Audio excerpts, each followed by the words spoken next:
Tonight, pay for your own nannies, Justin Trudeau. It's December 1st. You're watching the Ezra Levant Show.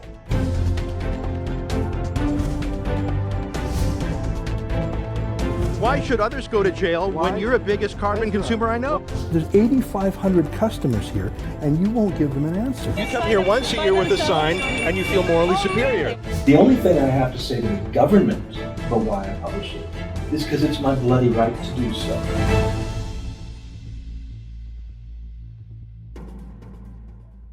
Welcome to the show. The Liberal government just issued 2 executive orders using taxpayers' money to hire not 1, but 2 nannies for Justin Trudeau's children. Here's the executive order hiring nanny number 1, Marian Puego, for up to $20 an hour. And here's the order putting Mary Lou Trevilla on payroll for the same. Must be nice, eh? 2 nannies? Why not 3? I mean, Brad Pitt and Angelina Jolie have a nanny for each of their children. Why did the Trudeau stop at just 2? And look at that. Look at these orders. They were backdated to November 4th. That's the day Trudeau was sworn in as Prime Minister. That is literally the first thing he ordered the government to do. Not, for example, to provide drinking water on Indian reserves, as he promised, no. To foist his personal expenses on taxpayers. There are 6 things wrong with this. First of all, pay for your own nanny, like the rest of Canadians do. Stephen Harper didn't put nannies on the government payroll for his children. Brian Mulroney didn't put nannies on the government payroll for his kids when he lived at 24 Sussex Drive. We're already paying for Trudeau's house, his driver, his private chef, and every possible work expense imaginable. What kind of entitled elitist thinks we should pay to raise his children too?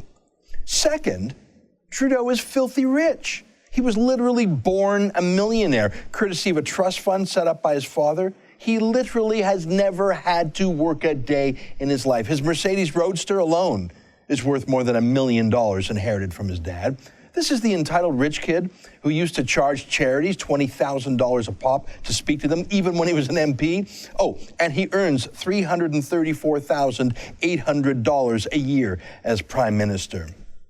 My third reason is that during the campaign, Trudeau made a big deal about not taking government money for childcare. He made a flashy announcement about how he was all for the middle class, and rich men like him didn't need subsidized daycare. In these times, Mr. Harper's top priority remains to give wealthy families like his and mine $2,000. Let me tell you something. We don't need it, and Canada can't afford it.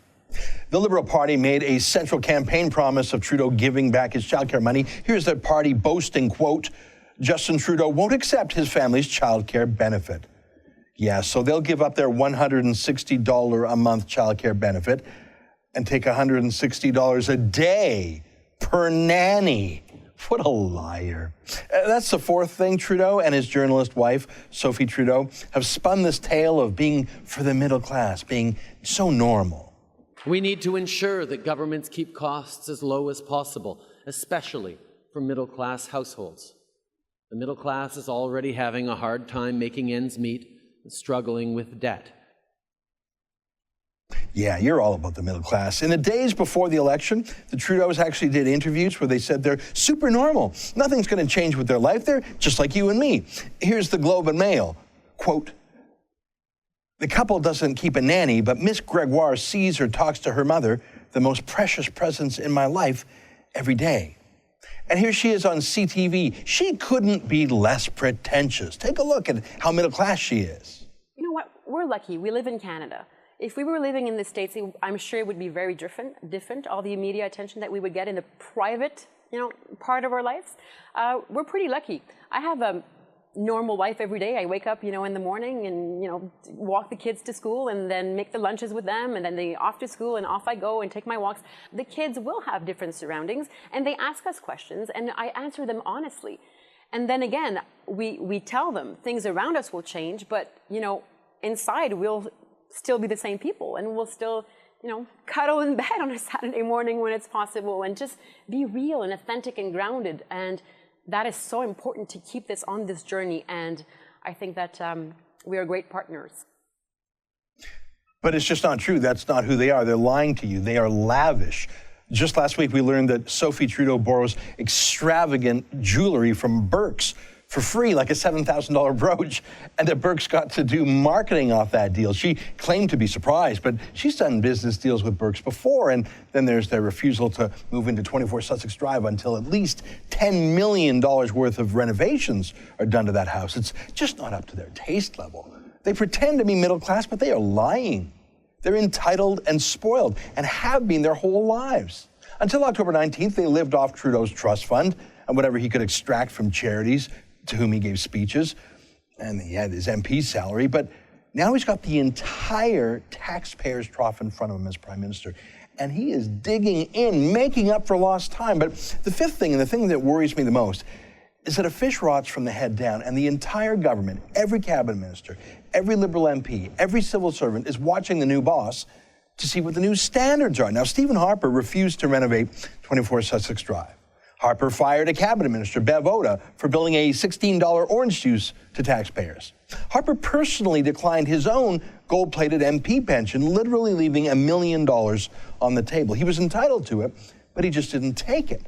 That set the tone. In his 9 years in power, the worst scandal of the Harper government was that his chief of staff paid $90,000 of his own money to the government to cover Mike Duffy's expenses. And here, on literally his first day as Prime Minister, Trudeau just takes about $90,000 per year for 2 nannies.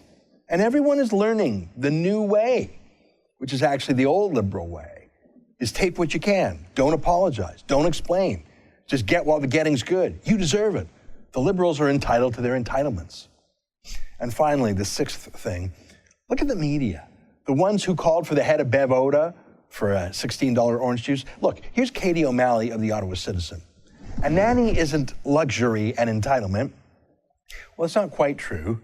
2 nannies at up to $20 an hour each, that's about 80 or 90 grand a year. So yeah, I'm gonna go with luxury, but that's not the point. The point isn't that they're billing their personal childcare expenses at 90 grand a year, it's that they're billing it to the taxpayer. It's not that they're rich, we know they're rich. It's that they're rich, they're millionaires, he's making more than 300 grand a year. They made a big fuss about not taking $160 a month in childcare subsidies. And then they lied and hired 2 full nannies through a cabinet order as their very first act of governing for something they should be paying themselves. Since when are nannies a legitimate business expense for anyone? Since when does anyone get to bill nannies to their employer? Do you get to do that? Oh, here's another tweet. Here's the CBC's Matt Galloway. How is having tax-paid childcare different from having a cook or driver if you're Prime Minister? Easy, Matt. Trudeau's been elected already. You can stop campaigning for the CBC's $150 million success fee that Trudeau promised CBC reporters if he's won. But Matt, we have a driver for the Prime Minister for safety and security reasons, the same reason he doesn't fly on commercial planes.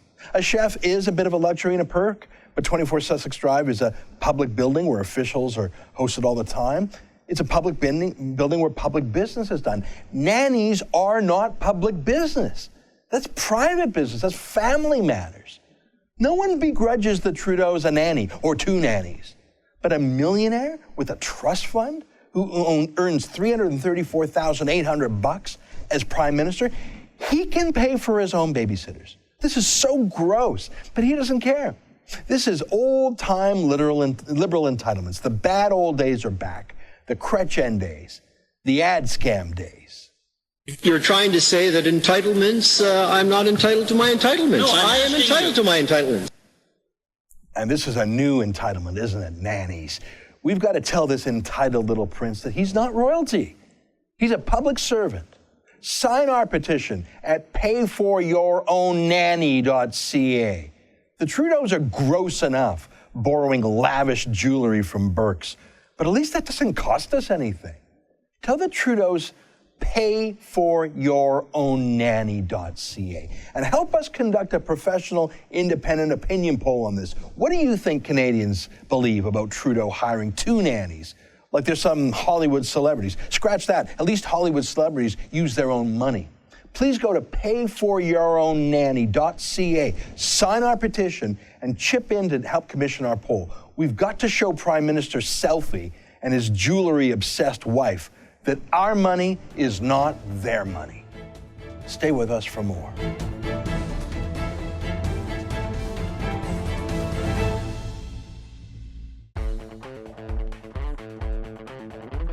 Looking for the perfect gift? Did you know TheRebel.media has a store? Make a statement with a t-shirt. Have your morning coffee in a Fearless Travel coffee mug. There's even an Ezra Levant bobblehead. It's a one-stop shop for the perfect gift. And don't forget to pick up something for yourself.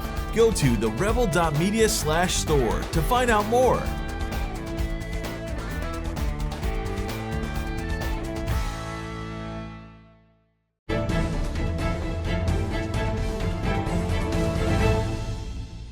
Welcome back to the program. One of the things I've been puzzling over in recent months is what to make of Vladimir Putin. In many senses, I despise him as an authoritarian, the way he destroys democracy and liberty in his own country, the way he roughs up his neighbors, whether it's Georgia or in his invasion of Ukraine. But on the other hand, in recent months, he seems to have a vigor in his war against Islamic terrorism in Syria that the West lacks. Joining me now to help puzzle this one out is our friend, Dr. Aurel Braun, who is a professor at the University of Toronto in international relations and political science. Great to see you again, Professor. Nice to see you. Now, you are an expert in Vladimir Putin. In fact, you were the first person who I even heard his name from. You've been studying him for 15 years more. Is he, he does evil things, but how do we characterize what he's doing in Syria? He has two purposes. His first purpose is to support the Assad regime, who wants to maintain the regime in power. Thereby, he's able to say, look, I am the anti-Obama. You can rely on me. If I am your ally, I will stay with you no matter what. I will provide you with economic aid, military aid, and I will even send my forces to help support you. Second, he is worried about Islamism, Islamic radicalism. He was among the first to warn about Al-Qaeda. And he wants to, therefore, damage the Islamist forces as much as possible. But he's looking for this kind of balance. So many of the rebels that he's attacking are not necessarily Islamic State, ISIL, but some of them are those that are attacking the Assad regime. So it's a bit of a mixed bag, but there's no question that he feels the need to fight Islamic radicalism. But it is a complex goal that he has. Well, he wants to fight some Islamic radicalism, yes, but he's a great ally of Iran, which, of course, is a sponsor of terrorism, an expeditionary force in Iraq and in Syria. So he's playing a dangerous game. He's against the Islamic State and Al-Qaeda, but he's a great ally to the Islamic State of Iran. He's playing a very dangerous game because what he does in the case of Iran is that he provides Iran with so-called civilian nuclear reactors, where the Iranians are able to develop skills that are transferable. He's also selling Iran vast quantities of armaments, and now supposedly he will deliver the S-300, which is a very potent anti-aircraft It's system. like the Russian version of the Patriot missile system, right? It is. In some ways, certain versions are even more sophisticated. Now, at the same time, Putin is not an anti-Semite. He's not anti-Israel. He does not want to see a nuclear Iran. What he wants to do is to damage the United States. And he seems to operate under the belief that he can allow Iran to do as much damage as possible, to sort of redraft the alliances in the Middle East. But at the last minute, Russia could somehow pull Iran back from a nuclear weapon. Because he does understand that once Iran goes nuclear, Iran will not need Russia. Iran will be a threat to Russia itself. So this kind of nuclear interrupters is a very dangerous and I feel a delusionary policy. Now, I want to show you a video. I've shown this before on our program. This caught my eye. I saw this on the Ministry of Defense website of Russia. It's Russian planes attacking a convoy of, they say, 500 oil tanker trucks used by the Islamic State to sell on the black market oil, which is a source of $1 million or more per day. And when I saw this video, it was amazing to me. The first thing I thought was, why didn't we in the West attack these tankers before? I mean, we've been fighting against the Islamic State for a year. Why didn't the West do it? And so I thought perhaps Putin is more serious and more dedicated to destroying the Islamic State than we are. Do you think he wants to eradicate them? Do you think he's playing a PR game? Do you think it's just about buttressing Assad? Or do you think he actually wants to destroy the Islamic State? I think he definitely wants to keep Assad or an Assad regime in power because he wants to have the military bases. He wants to demonstrate he's a reliable ally. So even if Assad were to go, he would like to have his regime stay perhaps with someone else. Now, he at the same time does want to damage Islamist forces, and he does not operate with the same kind of restrictions that we do. So, for example, when Allied aircraft would go on a bombing run, about half of them return with the bombs still on the wings, because we don't drop them because we are very reluctant to inflict civilian casualties. And I think in some ways that is a Western strength, but sometimes we may be a bit overly cautious. There is no such caution on the part of the Russians. When they send out aircraft, those bombs are dropped, and they do not care about collateral damage. The other element is that the Obama administration policy has been an utter disaster. He has tried to subcontract that. He has been very reluctant to get involved. He did not get involved when there was still a viable opposition to Assad that was secular. He made a deal with Putin. This was the 1% solution, that in exchange for Assad supposedly giving up his chemical weapons, the United States was not going to go in and bomb the Assad regime. The French aircraft were apparently up in the air already. They were called back at the last minute. The French were furious. This was a couple of years ago when Obama was talking about red lines. The French were absolutely furious with the Obama administration. The Obama administration policy in the Middle East has been utter unmitigated disaster. I want to ask you one more thing.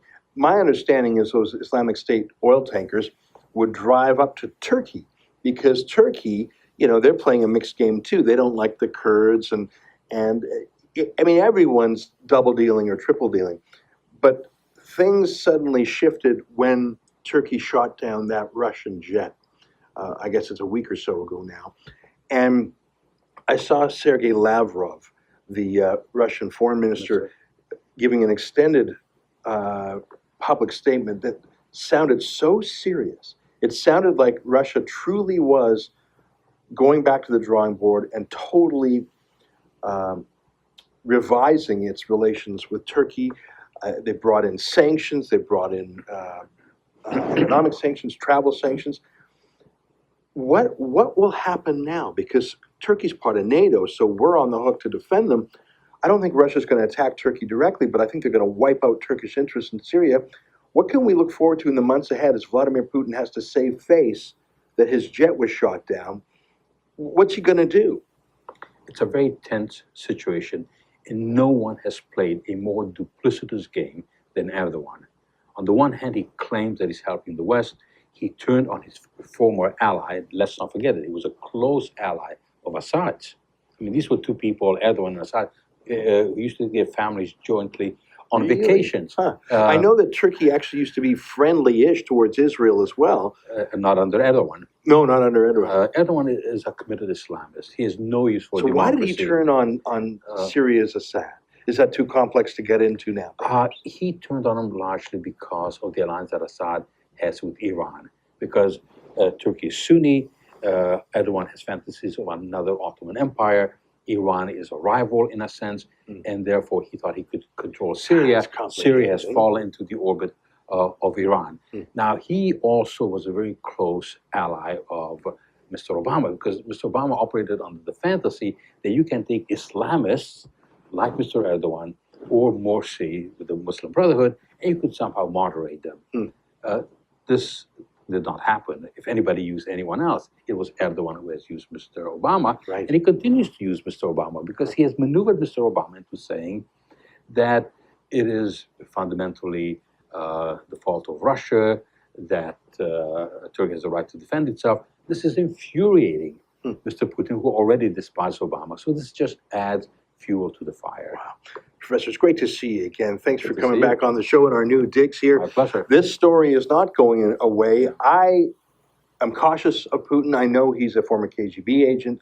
I know he's practiced in deception and authoritarianism. Those things generally are huge warning signs to me. But in a war against even tougher company like the Islamic State, maybe a brute of his nature is something that we will grudgingly rely on if we can't rely on our own side like Obama. This is a difficult time. Hopefully we can stay in touch on this in the months ahead. Okay. Good to see you. Stay with us. More after the break. We've heard you loud and clear. You can't get enough Canadian conservative news and opinion. Why not check out our blog? It's all your favorite conservative bloggers together on a page called The Megaphone. Go to TheRebel.media/TheMegaphone or click on the Megaphone menu from our main page to check it out.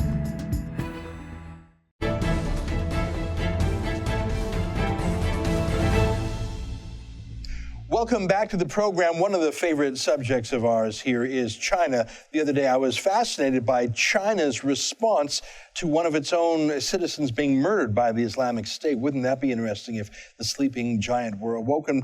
One of our experts that we go to, in fact, my favorite source on all things China and the Chinese-Canadian relationship, is our guest right now, Dr. Charles Burton from Brock University, who joins us via Skype. Great to see you again, Professor. Good to be back with you, Ezra. There's so much to catch up on. There's so much news. There always is with China. It's one of the most important countries in the world. Before I get to the news of the day, I'd like your thoughts on the fact that the Islamic State murdered their first Chinese national, and the president of China himself spoke about this at an international conference, which seemed like a very high-level response for China to make. Do you think that China will become entangled in Middle Eastern terrorism matters? Or do you think at this point they don't have the means or the will to project their force that far?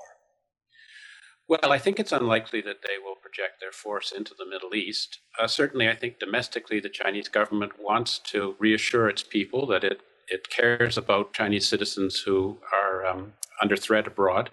And so politically, domestically, it's important for the government to say something.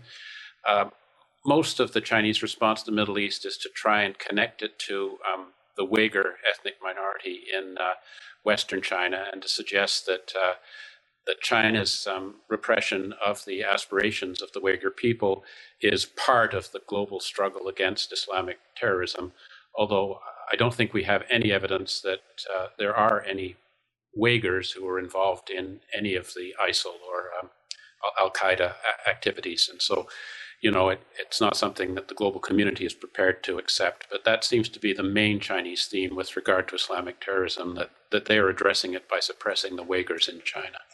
It's been 8 years since I visited Xinjiang. That's the western province in China, where the Uyghurs are dominant. And I'm just a layman, obviously, with next to no language facility. But it just struck me as a lay observer that it was not a radicalized form of Islam. It seemed to me that neither Saudi nor Iranian money had poured in there to radicalize the practice of Islam. It seemed like there was some ethnic identity, but really no different than, let's say, that of Tibet. How real is Uyghur Islamic terrorism, or is that just, like you say, a trumped-up way of China to say, oh, this is a very special problem, don't mind us as we crack down like you have on Al-Qaeda? Are there any Uyghur extremists?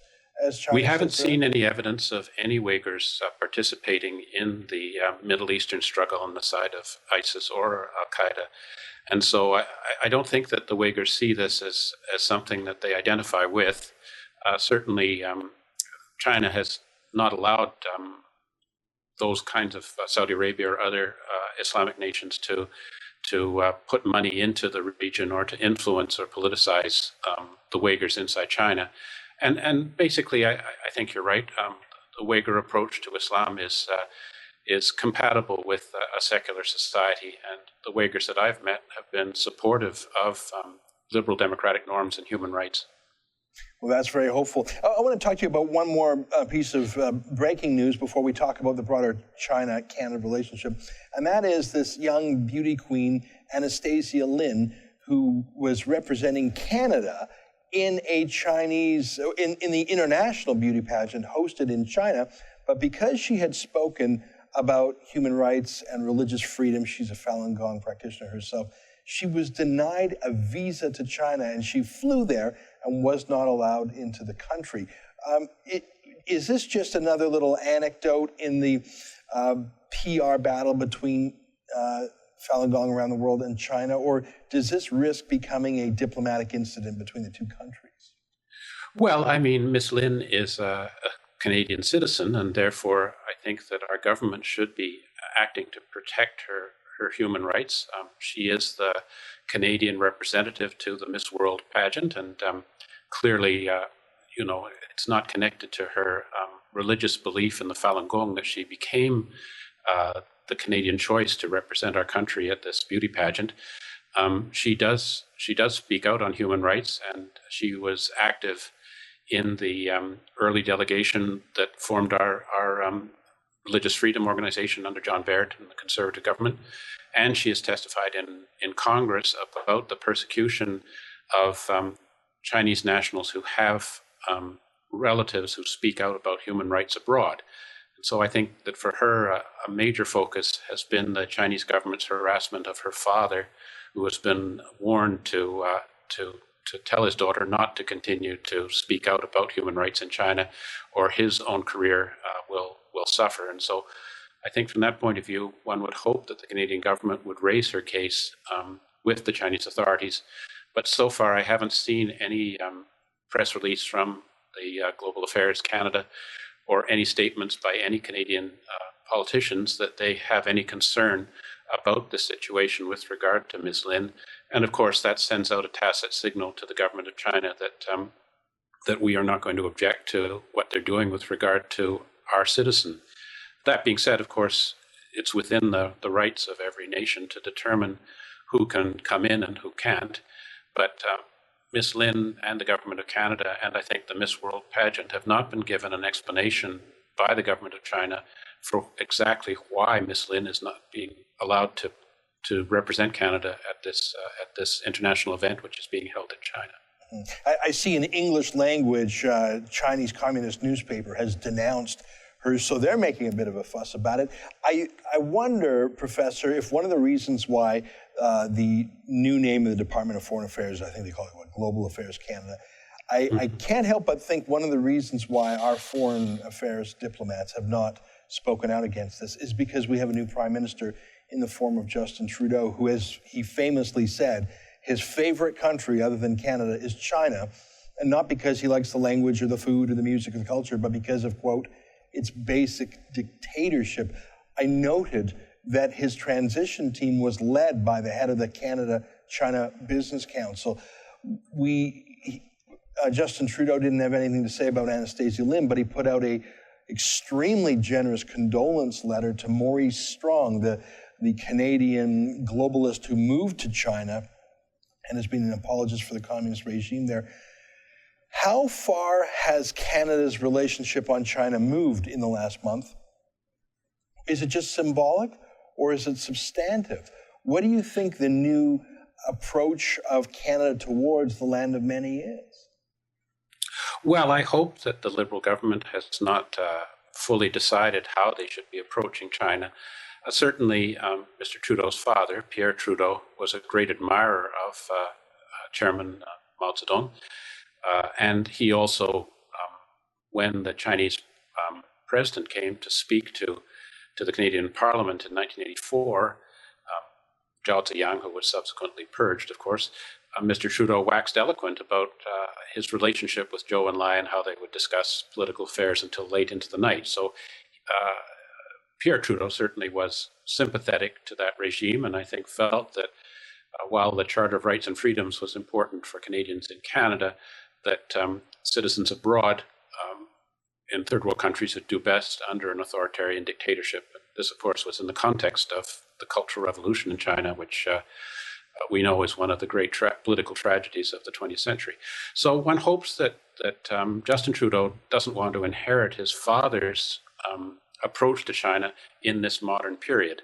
And certainly we wouldn't like to see him continuing the Chrétien tradition of quiet diplomacy on matters of human rights and security, which is clearly a failed approach in the sense that, the human rights situation is worse than it was in the Chrétien area, and we've been much more threatened in our security by cyber hacking and various forms of Chinese intelligence, which have been increasingly disruptive to our government and business activities.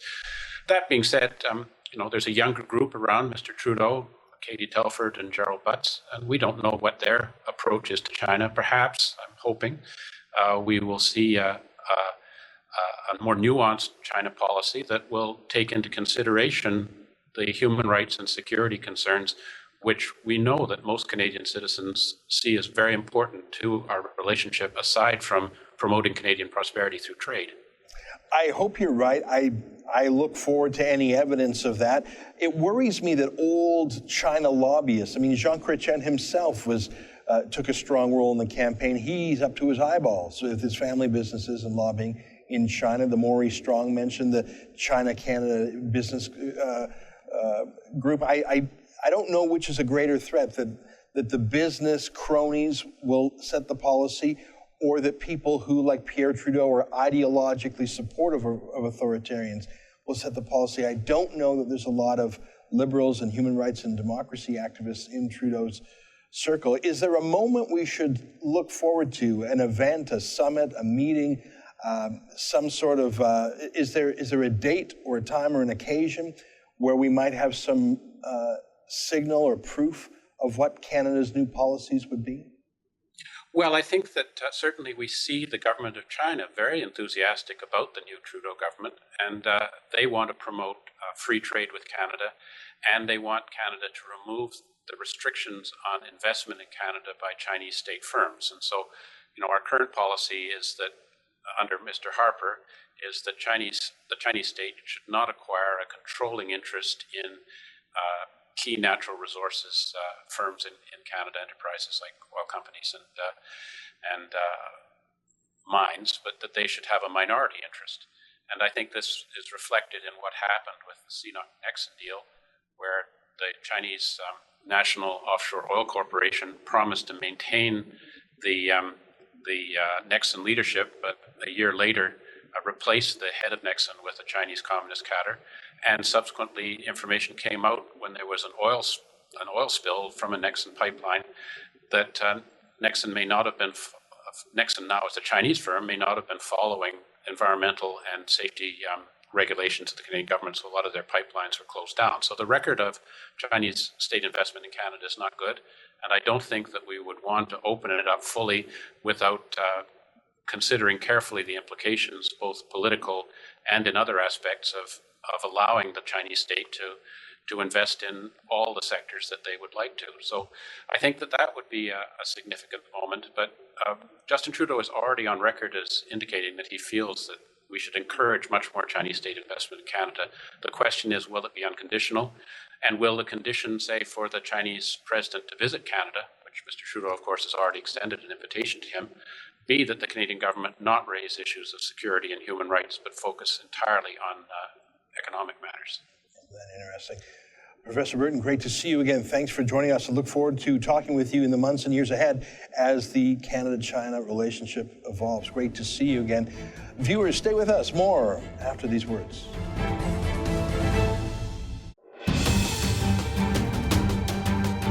So open-minded that the brains have fallen out. What's the point that you're making? The point that I'm making is that if you're going to propose a massive overhaul to the way the economy is developed in terms of carbon tax, cap and trade, other forms like that, it helps to have some science that is in fact settled.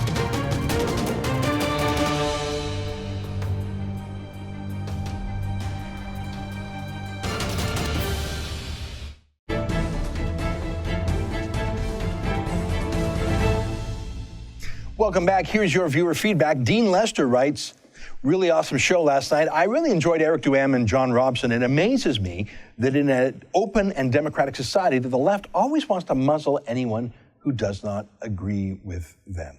Isn't that the truth? I'm glad we've got voices like Eric and John. Kenneth Lawrence commented on our website. He said, Trudeau said in Paris today that it's no use for the climate enlightened people, i.e., anthropogenic global warming believers, being on board with the global warming agenda if their neighbors aren't. In other words, time to start proselytizing. Trudeau is a global warming fascist. It won't be long before he starts listening to David Suzuki and starts thinking in terms of imprisoning non-believers. I'm not sure if Trudeau himself has that kind of authoritarian streak. I hope not. But then again, he did say that he admires China because of its basic dictatorship and their movement on the environment. Of course, they have no movement on the environment, but he cites that as the reason he loves their strong action. LLRFU writes, it was very much on my mind of late, this issue of one's inherent right to protect themselves, particularly when the state fails or refuses to do so, or in fact the right to defend one's self against a state gone rogue, as ours surely has. So it's ironic Dr. Robson was thinking the same thing, and I'm really looking forward to his documentary. I'm sure there's a legal argument that even the activist judges will have trouble denying. Perhaps it's built into our right to security of the person. You know what? Firearms ownership goes back centuries, even before Canada was discovered. It goes back to our British heritage, as John reminded us. It's part of the ancient law that a man's home is his castle. You have the inherent right to defend yourself. But I do not share your faith in activist judges. They are really no different than activist journalists. They pretend to be journalists, but the key word is the activist part. Same thing with judges. They dress up their activism with legal terminology and jargon, but I think too often they just do what they want. Here's an interesting letter from Mo Rosenheck, who writes, he says, I'm writing about the imbecile leftist that retracted his oath to the Queen. Does Ezra know how much irreparable damage he has done, not just to Israel, but to all Jews by bringing this up the way he did? No, CBC didn't do it, Ezra did.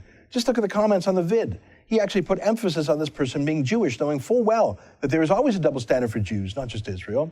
Not only that, but talking smack about the guys in every way that has nothing to do with being a moron at an important ceremony. The guy's religion should not have been brought up, as it had nothing to do with his oath. He didn't retract for religious reasons. He retracted because he's a brain-dead leftist suffering from cognitive dissonance. And no, not all Jews are perfect. My family has lived in the country for 200 years, and for the first time in my life, I am uneasy about being here. What I saw in Calgary, my city, 2 summers ago, would have been unimaginable before it happened. We don't need this type of reporting. Rebel fail. Very powerful letter, and I thank you for it. I am going to disagree for a couple of reasons. First of all, when I saw that this guy refused to take his oath, I didn't know he was Jewish at first. I just saw the headline, and then I realized he was from Israel, and he was Jewish, and I immediately thought, the Jews of all people should be so grateful to Western lands of liberty that have taken them in from other lands of oppression. And here's a guy who came here from Israel, which of course is a free country, and he takes the benefits of this country, and yet he spits in this country's face. And I believe, as a Jew, he has a special duty to be loyal to this country and to the Queen of our country, who is really the only hospitable monarch in the world towards Jews, and the British Empire has been for centuries. And I think that if this immigrant who refused to say the oath to the Queen and then lied about it, if he was Muslim, surely I would have torn a strip off him too. I think his being Jewish is relevant because it shows that there is this cohort of leftist, brain-dead Jews that are part of the movement to disarm ourselves ideologically and in terms of our freedom principles in the West. Queen Elizabeth is a guarantor of our freedom in a way that most heads of state around the world are not. And shame on this. I agree with you. He's a moron. I spent some time on his website, and he seems to be, he reminds me of Rain Man. He's sort of a math genius, but a social kook. Frankly, he should have been told to shut up, and the judge in question should have disciplined him. But I think we've got to call out guys like that. Anyway, that's my opinion, but I appreciate you writing with your point of view. All right, enough about him. I want to close by telling you about our new poll we want to commission. I think it's outrageous, outlandish, that Justin Trudeau, a millionaire by inheritance, who makes more than $250,000 a year, free house, free chef, free driver, free expenses, I think it's outrageous that his very first act, backdated to November 4th, was to hire not one, but 2 nannies on the taxpayers' time. I think that is so outrageous, I can't even describe it. And if we don't push back hard on this, it's going to set a standard. Because if he can get away with 2 nannies today, what'll he do tomorrow? We've got to show Justin Trudeau that those bad old ways of liberal entitlement are not on. And when he said real change, if this is the kind of real change he meant, we've got to show him that Canadians won't take it. So that's why we're doing an opinion poll, and that's why we're doing a petition. And if you'd like to chip in or sign either, please do so by going to payforyourownnanny.ca. It's just crazy. What an entitlement, greedy. Yeah, it's so strange. He's so wealthy and yet so cheap at the same time. He won't even pay for his own childcare. Just bizarre. I'm Ezra Levant. I hope you've enjoyed the show today. Good night. We'll see you tomorrow.